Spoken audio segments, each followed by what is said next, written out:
I am Bryce Newberger, and this is the Kinship Chronicles, Children of the Phoenix, Chapter 40. A cool air blew over the kingdom, and the sunrise seemed dimmer than usual.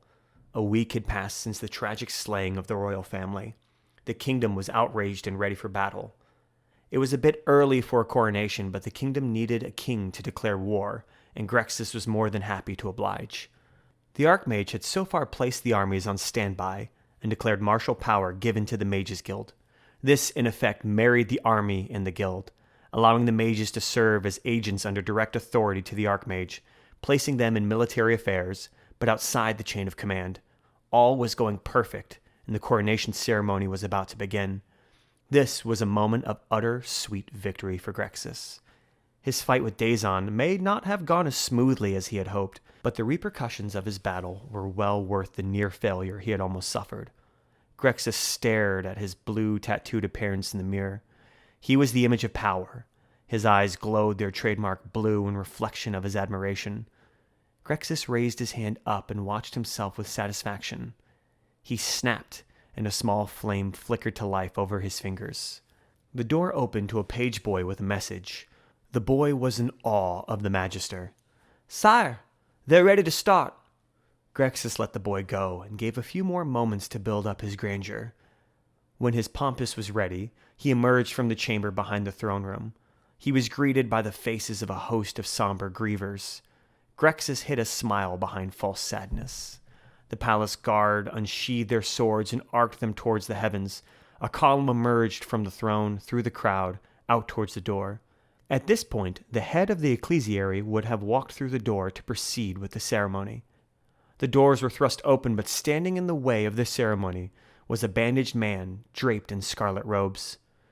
The presumed deceased royal assassin Prostati was flanked by a small girl who was shying away from the curious onlookers. The synthetic voice was altered so that it could project over the crowd. "May I present to you Princess Amora, last living child of King Denigno and rightful heir to the throne." The crowd was so busy cheering that no one noticed the scowling outrage naked on Grexis' face. Amora faced her subjects. She was not sure what it truly meant to be a queen, but she was determined to put her past behind her. Her mind replayed one of the last memories of her mother. "Things seem bad now," Ada brushed Amora's hair from her face. "But in the end, everything is going to be okay. You'll see." She remembered her mother's confident smile.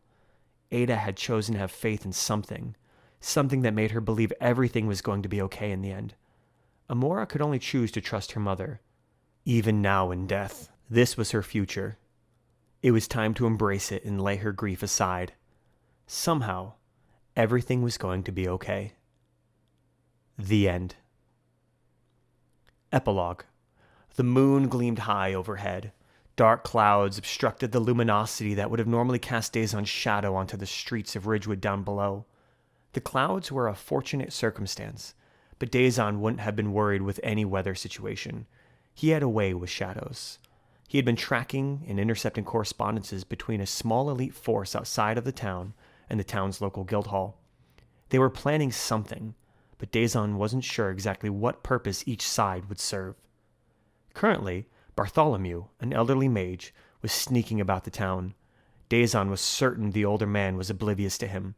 Smythe, the town drunk and snitch, collided into Bartholomew. It was the perfect moment to close some distance on his target. Dazon leapt from the rooftop and landed like a cat a short space away from his target.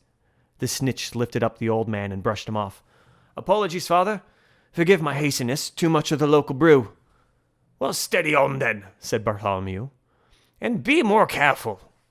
As Dazon wrapped the darkness around him like a cloak, he noticed a large brute of a beastman was hiding behind the corner. He remembered his local intel. The green-skinned was named Skadel. The mare's heavy. It wasn't too hard to put two and two together. The town's snitch was about to get what he had coming. Dazon felt a bit of pity, but he had already saved the skulking wretch once this night. This time, he couldn't risk his mission. He left Smythe to his fate and drifted past the drunk like a specter. In this moment of distraction, Dazon had lost sight of the old man Bartholomew. Dazon risked a whispered curse and began to scan the darkness for tracks only he would be able to pick up. A voice called from behind him a few paces. "You again?" It was followed by a muffled gurgle and a piercing squish. It wasn't Bartholomew, so Dazon ignored it. There was a creaking of a door down the alley. It was the brewery. Dazon rushed into the alcohol production area, where the old man attempted to stick the rogue with a dagger as he entered, but his younger reflexes were too fast as he caught the wrist and slapped the attack aside. "Been tracking me, eh?" accused the old mage. He, too, was shrouded in shadow. The ancient mage was a shadow shifter as well, Dazon realized. "Sorry, old man, but your time is up." "You are not the first young one to try and snuff out this waning candle," Bartholomew gloated. The two shades danced the art of death in the darkness between the brass vats of fermenting drink. The gray mage had remained spry in his advanced age, but it was easy to tell that he was no match for this master murderer. Eagerly seeking an advantage, Bartholomew was delighted when a bleeding, fumbling Smythe walked into the brewery. "Help me!" exclaimed Smythe in his delirious plea of assistance. Bartholomew didn't skip a beat. He wrapped up the bleeding victim in a headlock and braced the neck to snap. "I don't know who you are," Bartholomew admitted to Dazon, "but if you take one more step closer, I will snap his neck." Unsure of how to proceed, Dazon was making his forced decision when he noticed Bartholomew reach for a small hand crossbow. There was no more choice. The mission demanded it. Dazon feigned raising his hands in submission, then snapped his signature glove at the nearest vat. The entire building erupted into an explosion. Smythe and Bartholomew perished by his hand. Dazon's mind raced through the events of letting the blacksmith take the blame, and ultimately that faithful aftermath of the fight with the two terrors, when he would see the two corpses on the ground. They were Cal's parents, Bryn and Ada. Cal awoke in a cold sweat from his bed. He realized he had subconsciously tapped into Dazon's head. Those events had taken place 8 years ago. He looked over to his sleeping master with a look of sheer horror.